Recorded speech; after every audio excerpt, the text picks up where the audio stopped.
మంచి పని చేయొచ్చు కష్టపడవలను. ఎఫెసీయులకు రాసిన పత్రిక 4:27. మన దేవుడు మంచి దేవుడు, మనుషులందరికీ మంచిని జరిగించువాడు. నీవు మంచి పనిని చేసి కష్టపడాలని దేవుడు కోరుతున్నాడు.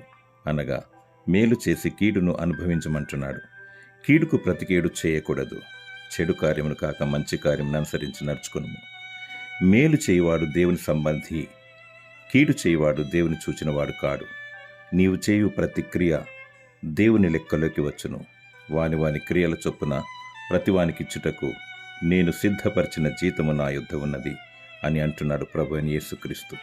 దేవుని ప్రేమించుము, ఆయన చెప్పింది చేయుము. సాటి మానవుని ప్రేమించుము, సహాయము చేయుము. చేయుటకు నీ చేతికి వచ్చిన ఏ పని అయినను శక్తి లోపం లేకుండా చేయుము. నీవు పోవు పాతాళమునందు పని అయినను, ఉపాయమైనను, తెలివైనను, జ్ఞానమైనను లేదు. అనగా దేవుని ఆజ్ఞను పాటించక సాటి మానవునకు చేతునివ్వకపోతే దుర్భరమే. దేవుడు మంచిని చేయుటకు నిన్ను ఆయత్తపరచునుగాక. ఆమేన్.